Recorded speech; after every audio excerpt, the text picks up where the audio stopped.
നമ്മുടെ മുരാരിത്തന്ത്രിയുടെ ഒരു അവസ്ഥയെ വല്ലാത്ത ഒരു അവസ്ഥയായിപ്പോയി. ഇങ്ങനെ ഒരു തന്ത്രിക്ക് ഒരു ഗതി വരുത്തില്ലേ എന്നാണ് ഞാൻ പ്രാർത്ഥിക്കുന്നത്. എന്താണെന്ന് അറിയാമോ, അമ്മാതിരി പുലിവാലാണ് ഈ തന്ത്രി ഇപ്പൊ പിടിച്ചിരിക്കുന്നത്. ഏത് തന്ത്രിയാണെന്നോ, നമ്മുടെ ഓട്ടോറിക്ഷ ഡ്രൈവർ രാജൻബാബു അണ്ണനില്ലയോ, ആ അണ്ണന്റെ കാര്യം പറഞ്ഞു വരുന്നത്. മനസ്സിലായില്ല അല്ലേ? 16 വയസ്സുള്ള പെൺകുട്ടിയെ പീഡിപ്പിക്കാൻ ശ്രമിച്ചു എന്ന കേസിൽ ഇപ്പൊ അകത്ത് കിടക്കുന്നില്ലേ, ആ അണ്ണന്റെ കാര്യം ഇപ്പൊ വ്യക്തമായല്ലോ. എന്തായാലും നമ്മൾ ഈ മുരാരി തന്ത്രിയെ വെച്ചിട്ട് വീഡിയോ ചെയ്തു. എൻ്റെ പൊന്നട അമ്മച്ചി, കോളോട് കോളായിരുന്നു. അതിൽ സ്വദേശിയുണ്ട്, വിദേശിയുണ്ട്, നാടനുണ്ട്, ഉൾനാടനുണ്ട്. അമ്മാതിരി കോളാണ് വന്നുകൊണ്ടിരിക്കുന്നത്. എന്താ ഈ കോളൊക്കെ പറയുന്നത്? എന്താ ഇവരെന്തോ പറയുന്നത്?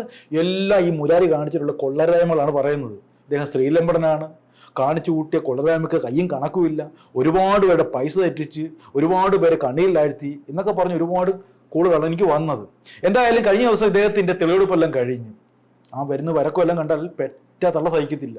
വളരെ ആർഭാടത്തോടെ 40 കൂട്ടം മാലയും 40 കുറിയും ഇവിടെ മറ്റു തെറ്റിപ്പുമൊക്കെ ഇട്ട് സുന്ദര സുമുഖനായിട്ട് വെള്ളയും ഇട്ട് കിടന്ന മനുഷ്യൻ്റെ ഒരു അവസ്ഥ ഇങ്ങനെ കൈയൊക്കെ കെട്ടി തൂക്കി വരുന്ന കാഴ്ച കണ്ടാൽ നമുക്ക് സഹിക്കാനേ പറ്റത്തില്ല. വന്ന കൂട്ടത്തിൽ ഏതൊരു മാധ്യമക്കാരൻ ചോദിച്ചു, അണ്ണാ എന്ത് സംഭവിച്ചത്, ട്രാപ്പാണോ? ട്രാപ്പ് തന്നെയാണ്, എന്നെ മനഃപൂർവ്വം കുടുക്കിയതാണ്, എന്നെ ട്രാപ്പിൽ പെടുത്തിയിരിക്കുവാണ്. ഈ പെൺകുട്ടിയും പെൺകുട്ടിയുടെ വീട്ടുകാരും ചേർന്ന് 20 ലക്ഷം രൂപയ്ക്ക് വേണ്ടി എന്നെ നശിപ്പിച്ചതാണെന്ന് പുള്ളി പറയുന്നത്. നിങ്ങൾ വെറുതെ ഒന്ന് ചിന്തിച്ചു നോക്ക്. ഇത്രയൊക്കെ തെളിവ് ഉണ്ടാക്കിയിട്ട് ഇദ്ദേഹം പറയുന്ന മറുപടി ഉണ്ടോ? നമ്മുടെ രാഹുൽ മാങ്കൂട്ടത്തിൽ ഇത് തന്നെ പറയുന്നത്. പെൺകുട്ടികളെല്ലാം കൂടെ കരുതി കൂട്ടി അദ്ദേഹത്തിന്റെ രാഷ്ട്രീയ ഭാവി നശിപ്പിക്കാൻ വേണ്ടി ചുമ്മാ കളിച്ചതാണെന്നാണ് പറയുന്നത്. അദ്ദേഹത്തെ ട്രാപ്പിലാക്കാൻ വേണ്ടി. ആരെ? മാങ്കൂട്ടത്തിന്. എല്ലാവരും ഇങ്ങനെയാണ്, പിടിക്കപ്പെടുമ്പോൾ പറയുന്ന ഒറ്റ വാക്കാണ് ട്രാപ്പിൽ പെടുത്തി. അതാണ് പറയുന്നത്. നമ്മുടെ തന്ത്രിയും അത് ആവർത്തിച്ചു. ഞാൻ എന്തിനാ ഇത്രയൊക്കെ പറഞ്ഞു വന്നതെന്ന് അറിയാമോ? ഈ മുരാരി തന്ത്രി കാണിച്ചു കൂട്ടിയ ഒരു ഭയങ്കര ചതിയുടെ കഥ ഒരു ട്രാൻസ്ജെൻഡർ യുവതി പറയുകയാണ്. അതും വളരെ സങ്കടത്തോടെ. ആ പെൺകുട്ടിയെ മാനസികമായിട്ട് തകർത്തു, ഡിപ്രഷനിലാക്കി, ഒരുപാട് പൈസ ആയിരങ്ങളാണ് ആ തന്ത്രി പറ്റിച്ചിരിക്കുന്നത് എന്നൊക്കെ പറഞ്ഞ് കരഞ്ഞുകൊണ്ടാണ് പറയുന്നത്. ഈ രത്നം ചുരുക്കമായിട്ട് എന്ന് പറയാം, ഈ പെൺകുട്ടി, അതായത് ഈ ട്രാൻസ്ജെൻഡർ യുവതിക്ക് ഒരാളുമായിട്ട് അഫെയർ ഉണ്ട്. എന്തോ അറിയാമല്ലോ, ഈ ലവ് ഓഫ് ഫെയിലർ ആയിട്ടുണ്ട്. അപ്പോൾ അതൊന്ന് ഒന്നിപ്പിക്കാൻ വേണ്ടി ഈ മുരാരിയെ സമീപിച്ചു. അവിടം മുതൽ ഈ സ്ത്രീയുടെ അല്ലെങ്കിൽ ഈ ട്രാൻസ്ജെൻഡർ യുവതിയുടെ കഷ്ടകാലം തുടങ്ങുകയാണ്. വല്ലാത്തൊരു ഞെട്ടലായിരുന്നു അത് കേട്ടപ്പോഴും. അപ്പൊ ഞാൻ പറഞ്ഞു, ഒരു കാര്യം ചെയ്യും, ധൈര്യമായിട്ട് മാധ്യമങ്ങൾക്ക് മുമ്പിൽ പറയാൻ പറ്റുമോ, ഞാൻ നിങ്ങളുടെ ഫോട്ടോ കൊടുക്കുകയാണ്, നിങ്ങളുടെ വോയിസ് ക്ലിപ്പ് കൊടുക്കുകയാണൊക്കെ പറഞ്ഞപ്പോഴത്തേക്ക് ധൈര്യമായിട്ട് കൊടുത്തോ, അണ്ണാ ഞാൻ എന്താ രംഗത്തിറങ്ങാൻ പോവുകയാണ്, ഞാൻ പോലീസ് കേസ് കൊടുക്കാൻ പോവുകയാണ്. രണ്ടും കൽപ്പിച്ചാണ് ആ ട്രാൻസ്ജെൻഡർ യുവതി രംഗത്ത് വന്നിരിക്കുന്നത്. പക്ഷെ ആ യുവതി പറയുന്നൊരു കാര്യമുണ്ട്, ഞാനെങ്കിലും രംഗത്ത് വരണം, വന്നു കഴിഞ്ഞാൽ എൻ്റെ പുറകെ 100 കണക്കിന് ആൾക്കാർ ഇതേ കാര്യം പറഞ്ഞ് പുറത്തു വരും എന്നുള്ളത് ഉറപ്പാണ് ആ പെൺകുട്ടി പറഞ്ഞിരിക്കുന്നത്. എന്തായാലും ആ ഞെട്ടിക്കുന്ന ആ സംഭാഷണങ്ങൾ കേക്ക്. ആ തന്ത്രി ആരാണ്, അദ്ദേഹം എങ്ങനെയാണ് ഈ സ്ത്രീയോട് പെരുമാറിയിരിക്കുന്നത് എന്നൊക്കെ പറഞ്ഞാൽ രാത്രിയിലൊക്കെ ഞാൻ പറയുന്നില്ല, അമ്മാതിരി ഫോൺ സംഭാഷണമാണ് ഇവർ തമ്മിൽ നടത്തിയിരിക്കുന്നത്. ഇനി നിങ്ങൾ സസൂക്ഷ്മം അവസാനം വരെ ഈ ഓഡിയോ ക്ലിപ്പ് കേൾക്കുക. അവസാനം നമുക്ക് ഇതിന്റെ വിധിയെഴുത്തിൽ നടത്താം. ഒന്ന് കേട്ടു നോക്കിയേ. ഇത് ഈ മുരാരി നിരഞ്ജനെ എപ്പോഴാണ് കാണുന്നത്?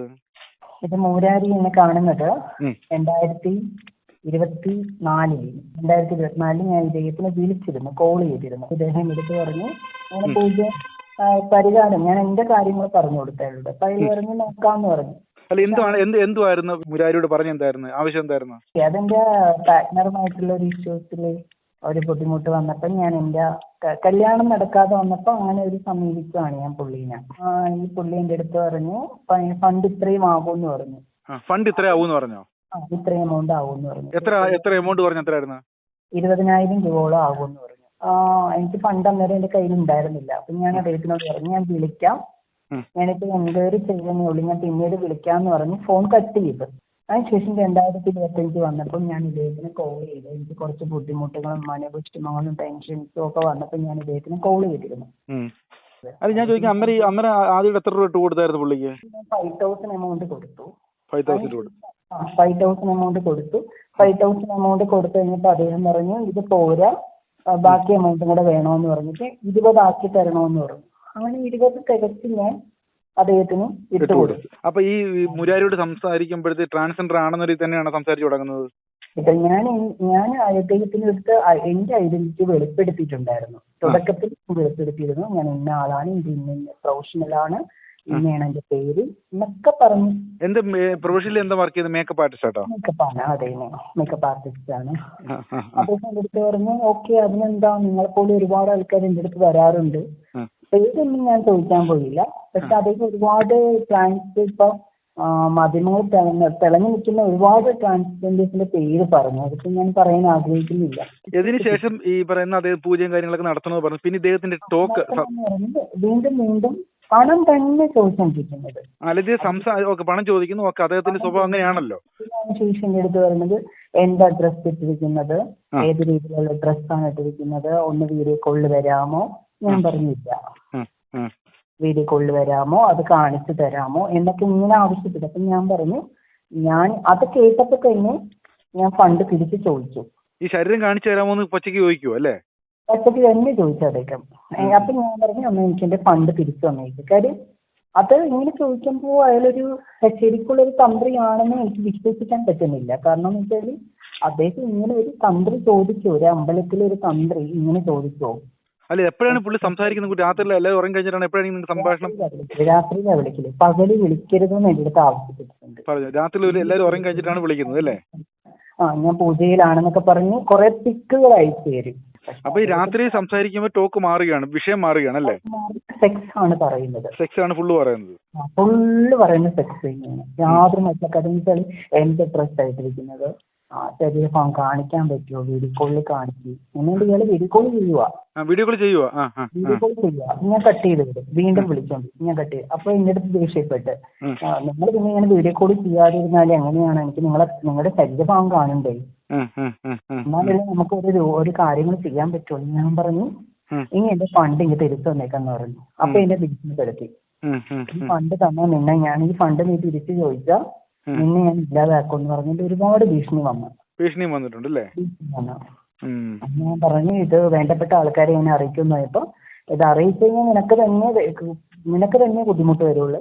കാര്യം നീ എന്തിനാണോ സമീപിച്ചെന്ന് അത് ഞാൻ പുറത്തേക്ക് വിടുമെന്ന് പറഞ്ഞു. അല്ല, ഇത് ശരിക്കും ഒരു ഭീഷണി വരുന്നവർ പേടിപ്പിക്കുവാണ്, നിന്നെ നശിപ്പിച്ചു കളയുന്ന രീതിയിൽ നിരഞ്ജനെ പേടിപ്പിക്കുവാണല്ലേ?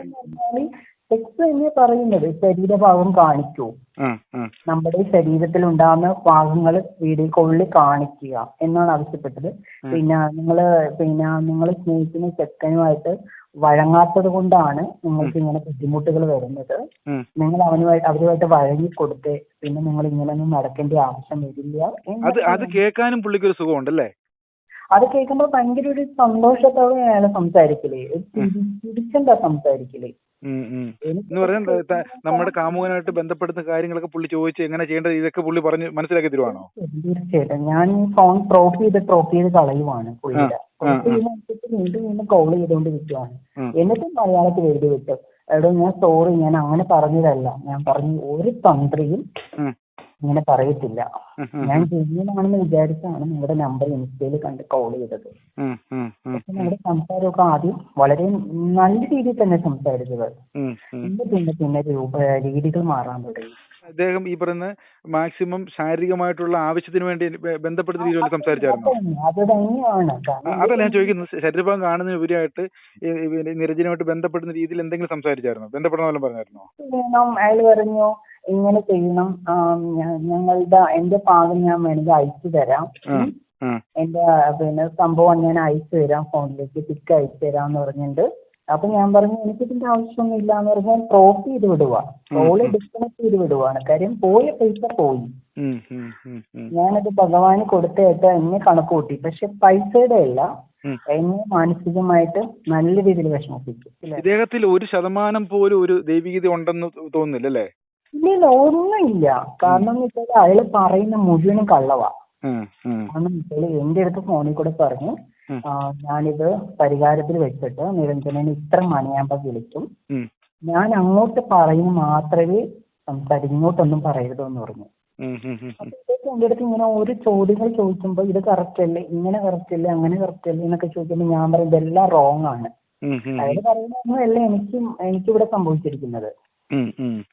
ഇപ്പൊ ഒരു പെൺകുട്ടിയെ ഒരു കൊച്ചുകൊച്ചിനെ പീഡിപ്പിച്ച സംഭവത്തിലാണല്ലോ പുള്ളി അറസ്റ്റ് ആവുന്നത്. അപ്പൊ ഇദ്ദേഹത്തിന് സംസാരം ഞാൻ ചോദിച്ചോട്ടെ, ഇദ്ദേഹം സംസാരം കേൾക്കുമ്പോൾ ഈ സെക്ഷൽ വൈകൃതത്തിന് അടിമയുള്ള ആളാന്ന് തോന്നുന്നുണ്ടോ? അതന്നെ ഞാൻ പറഞ്ഞത്. അദ്ദേഹം ഓരോ ശരീരഭാഗം കാണണമെന്ന് പറയുന്നതിന്റെ ഉദ്ദേശം എന്താണ്? അയാൾക്ക് ബന്ധപ്പെടാൻ വേണ്ടി തന്നെയാണല്ലോ. അല്ലെങ്കിൽ പിന്നെ ഇങ്ങനെ സംസാരം ടോക്കിങ് ആദ്യം എൻ്റെ അടുത്തേക്ക് വരില്ലല്ലോ. ഫസ്റ്റിൽ എൻ്റെ അടുത്താണല്ലോ ഇങ്ങനെ സംസാരിക്കുക. പക്ഷെ ഞാൻ അന്ന് ഇത് പുറത്തേക്ക് വിടുമെന്ന് പറഞ്ഞപ്പോൾ എനിക്ക് ഭീഷണി തന്നെ വന്നുകൊണ്ടിരുന്നത്. ഇവരുടെ അമ്പലത്തിൽ നിന്ന് പല ആൾക്കാരും എന്നെ കോൾ ചെയ്തിട്ട് എന്നെ ഭീഷണിപ്പെടുത്താൻ തുടങ്ങി. ഈ ഒരു അനുഭവം വെച്ച് നോക്കുവാണെങ്കിൽ ഇതുപോലെ ഒരുപാട് പേരെ പുള്ളി ചീറ്റ് ചെയ്തിട്ടുണ്ടാവും അല്ലേ? ഒത്തിരി ഒത്തിരി ഒത്തിരി. ഇതിപ്പം പുറത്തേക്ക് വരണം. കാരണം വെച്ചാൽ ഞാനിപ്പോ എന്തായാലും പിന്നെ ഈ ഒരു ഓഡിയോ ക്ലിപ്പ് നാളെ കൊടുക്കുന്നതുകൊണ്ട് നിരഞ്ജനയ്ക്ക് ബുദ്ധിമുട്ടൊന്നുമില്ലല്ലോ? എനിക്ക് കുഴപ്പമൊന്നുമില്ല. പക്ഷെ എനിക്ക് ഇനി ഒന്നേ പറയാനുള്ളൂ, വിധേയത്തിനെ കുറിച്ചുള്ള കാര്യങ്ങൾ എനിക്ക് ഇനി അറിയണം. കാരണം വെച്ചാൽ ഇത് പുറലോകത്തേക്ക് വന്നു കഴിഞ്ഞാൽ ഇതിന്റെ പിന്നാലെ നിൽക്കുന്ന ഒരുപാട് സ്ത്രീകളുണ്ട്. അത് ചിലപ്പം പറയാൻ മടിക്കുന്നതെന്ന് വെച്ചാൽ അവരുടേതായിട്ടുള്ള ഒരു കുടുംബം ഉണ്ടല്ലോ, അത് തകരാതിരിക്കാൻ വേണ്ടി ആയിരിക്കാം ചിലപ്പോൾ അവർ ആരും പറയാതെ ഇത് ഒതുക്കി തീർക്കുന്നത്. അപ്പൊ അതിനൊരു ഒരു ഇതായിട്ടാണ് ഈ നിരഞ്ജന രണ്ടും കൽപ്പിച്ച് മുന്നിലേക്ക് വരുന്നത് അല്ലേ? ശരി, ഞാനിത് പറയണമെന്ന് വിചാരിച്ചു. ഇയാളുടെ ഈ ടി വി ന്യൂസിലും യൂട്യൂബിലും ഫേസ്ബുക്കിലൊക്കെ ഇങ്ങനെ ഇയാളുടെ ഇത് വന്നപ്പോഴാണ് ഞാൻ ഈ സംഭവം പുറത്തേക്ക് വിടണമെന്ന് വീണ്ടും വിചാരിച്ചത്. കാര്യം അന്ന് എന്നെ ഭീഷണിപ്പെടുത്തിയപ്പോൾ ഞാൻ അന്നൊരു വാൺ ചെയ്തു, ഇത് എന്താണെങ്കിലും സത്യം പുറത്തേക്ക് വരും, നിങ്ങൾ എന്നെ ചതിച്ചിട്ടുണ്ടെങ്കിൽ ദൈവം എന്നൊരു സാധനം മേലുണ്ട്, അത് ഒരിക്കലും അതിനുള്ള വഴി നിങ്ങൾക്ക് തെളിയിച്ചു തരുമെന്ന് ഞാൻ പറഞ്ഞു. അന്ന് നിങ്ങൾ എന്റെ മുന്നിൽ കടക്കുന്ന എവിടെയാണെന്ന് ഞാൻ കാണുമെന്ന് ഞാൻ പറഞ്ഞു. പൈസ പോയെങ്കിലും മാനം രക്ഷപ്പെട്ടു അല്ലേ? തീർച്ചയായിട്ടും. പൈസ എടുത്തിട്ട് റൂം എടുക്കട്ടെ എന്ന് ചോദിച്ചു. റൂം എടുക്കട്ടെ ലോഡ്ജിൽ ഞാൻ എറണാകുളത്ത് വരുന്നുണ്ട്, കാണാൻ പറ്റുമോ, റൂം എടുക്കട്ടെ. പിന്നെ അതിനുശേഷം കോൾ ചെയ്തിട്ടും എനിക്ക് അങ്കമാലിയിൽ ഒരു പൂജയുണ്ട്, വരുന്ന വഴിക്ക് നിരഞ്ജനയുടെ ഫ്ലാറ്റിലേക്ക് വരാൻ പറ്റുമോ, അങ്ങനെയൊക്കെ ചോദിച്ചു. അപ്പൊ ഞാൻ പറഞ്ഞു എന്റെ ആവശ്യമില്ല. അപ്പൊ പറഞ്ഞു നമ്മൾ ഇത്രയും നാളത്തെ പരിചയമില്ലേ, എന്റെ ഒരു സഹോദരിയെ പോലെ കാണുന്നതാണ്, ഒരു കൂട്ടുകാരിയെ പോലെ കാണുവാന്നൊക്കെ പറഞ്ഞു. പക്ഷെ ഒരു സഹോദരിയുടെ ഒരു കൂട്ടുകാരിയോട് ഇങ്ങനെയാണോ പറയുന്നത്? അത് എന്ത് ഡ്രസ്സായി ധരിക്കുന്നത്, ഏത് രീതിയിലാണ് കിടക്കുന്നതെന്നൊക്കെ ചോദിക്കുവോ? അതൊരു സെക്സ്വൽ ഒരു എന്താ പറയാ, അയാളൊരു വൈകൃതം തന്നെയാണ്, സെക്സിന്റെ വൈകൃതം തന്നെയാണ് അയാളുടെ ഉള്ളിലുള്ളത്. ഒരു ദിവസം ഞാൻ ഇങ്ങനെ കിടക്കുമായിരുന്നു. ഒരു ദിവസം പുള്ളിക്കാരൻ എന്റെ ഫോട്ടോ അവിടെ ഫോണിലെടുത്ത് ഞാൻ അറിയാണ്ട് വീഡിയോ കോൾ ചെയ്തോണ്ടിരിക്കുക. അപ്പൊ ഞാൻ ഇത് എന്തിനാ എടുത്തേന്ന് ചോദിച്ചു. ഇല്ല ഒന്നും ഇല്ല, ഇയാളെ കാണാൻ സുന്ദരിയല്ലേ, ഈ ഫോട്ടോ ഇരിക്കുന്നതുകൊണ്ട് എന്താ കുഴപ്പമെന്ന് ചോദിച്ചു. ഞാൻ പറഞ്ഞ അത് ഡിലീറ്റ് ചെയ്യാൻ പറഞ്ഞു. അപ്പൊ ഇദ്ദേഹം ഡിലീറ്റ് ചെയ്തിട്ടില്ല, അത് പൂജയ്ക്ക് വേണ്ടിയിട്ടുള്ളതാണ് എന്ന് പറഞ്ഞു. അങ്ങനെയൊക്കെ വെച്ചാണ് വില പേശുന്നത് അല്ലേ? അങ്ങനെ വെച്ച് വന്നപ്പോഴത്തേക്ക് എന്റെ അടുത്ത് ക്യാഷ് ചോദിച്ചു, അത് കൊടുക്കില്ല എന്ന് പറഞ്ഞിട്ട് ഇത് വെച്ചിട്ട് ബ്ലാക്ക് മെയിൽ ചെയ്യാൻ തുടങ്ങി. അപ്പൊ എന്റെ പ്രശ്നം പുറത്തേക്ക് ഇതൊരു ബുദ്ധിമുട്ടാണ്. കാര്യം എനിക്ക് ജീവിക്കേണ്ടതല്ലേ, മുന്നോട്ട് പോകേണ്ടതല്ലേ. അപ്പൊ അത് വെച്ചിട്ട് ഞാൻ ഇത്രയും നാൾ വരെ കണ്ണടച്ച് നടന്നു. പക്ഷെ ഇയാളെ പിടിച്ചു എന്നറിഞ്ഞപ്പോൾ എനിക്കിത് പുറത്തേക്ക് വരണമെന്ന് വളരെ വളരെ വളരെ ഞാനിതിൽ മുന്നിട്ട് ഇറങ്ങണം തന്നെയാണ് ഞാൻ തീരുമാനം എടുത്തത്. എന്റെ പൊന്നമ്മച്ചി തല ഒരുക്കുന്നു. നിങ്ങൾ കേട്ടല്ലോ, വ്യക്തമായിട്ട് കേട്ടല്ലോ. ആ സ്ത്രീ എല്ലാ കാര്യം തുറന്ന് പറഞ്ഞിട്ടുണ്ട്. പറയാൻ പാടില്ലാത്ത കുറെ കാര്യങ്ങൾ നമ്മൾ മ്യൂട്ട് ചെയ്തിട്ടുമുണ്ട്, നമ്മൾ കൊടുത്തിട്ടില്ല. അമ്മാതിരി കാര്യങ്ങളൊക്കെ നടന്നിട്ടുണ്ട്. എന്തായാലും നമ്മൾ നമ്മുടെ പ്രശ്നങ്ങളും സങ്കടങ്ങളൊക്കെ വരുമ്പോഴത്തേക്ക് ഇമ്മാതിരി ആൾക്കാരുടെ അടുത്ത് പോവും, സ്വാഭാവികമാണ് അല്ലേ? നമ്മൾ അപ്പോഴാണ് ഇങ്ങനെയുള്ള ആൾക്കാർ തിരക്കി പോകുന്നത്. തിരക്കി പോയപ്പോൾ അവസ്ഥ മനസ്സിലായല്ലോ. ആകപ്പാടെ പ്രശ്നം ഗുരുതരമായി. ആ സ്ത്രീക്ക് മനസ്സമാധാനം എന്നേക്കും നഷ്ടപ്പെട്ട്, പൈസ പോയി, എല്ലാം പോയി. കഥം ഖുദാഹെ. ഒന്ന് ചിന്തിക്കുക, ഇത്തരത്തിലുള്ള ആൾക്കാരുടെ മുമ്പിൽ പോകുന്നതിന് മുമ്പ് നിങ്ങൾ ചിന്തിക്കുക, ഒരു ഗുണമില്ലെന്നേ, ഇതൊക്കെ വെറും പ്രഹസനവും തട്ടിപ്പും മാത്രമാണ്. ആ സ്ത്രീ അനുഭവിക്കുന്ന പാട് കേട്ടല്ലോ, സമാധാനമില്ല, ഇനി പോലീസ് സ്റ്റേഷനിൽ പോയി കേസ് കൊടുക്കണം, അതിന്റെ പുറകെ പോകണം, ആകപ്പാടെ വല്ലാത്ത പൊലിവാൻ. തീർച്ചയായിട്ടും ഈ മനുഷ്യന്മാർക്കെന്ന് പറയുന്ന യാതൊരു കഴിവുമില്ല. ഇതെല്ലാം അല്പം എന്താ പറയുന്നത്, വിശ്വാസവും കയ്യിലെടുത്തുകൊണ്ട് മറ്റുള്ളവരെ ചൂഷണം ചെയ്യുന്ന പ്രവൃത്തിയുമായിട്ടാണ് ഇമ്മാതിരി ആൾക്കാർ മുന്നോട്ട് പോകുന്നത്. അതുകൊണ്ട് ഡോണ്ട് ഡു, വീണ്ടും ഞാൻ പറയുന്നു, ഡോണ്ട് ഡു എന്ന് മാത്രം പറഞ്ഞുകൊണ്ട് ഇമ്മാതിരി മുരാരികളും മറ്റെന്താ കുറെ വാക്കുകളും മന്ത്രവാദികളും ആൾദൈവങ്ങളൊക്കെ നമ്മുടെ സമൂഹത്തിലുണ്ട്. ഒരിക്കലും ഇമ്മാരുടെ ഒന്നും വലയിൽ വീണ് സ്വന്തം ജീവിതവും സമാധാനവും ഒന്നും കളഞ്ഞു കുളിക്കലെന്ന് മാത്രം പറഞ്ഞുകൊണ്ട് നിർത്തിയാലോ. നന്ദി, നമസ്കാരം.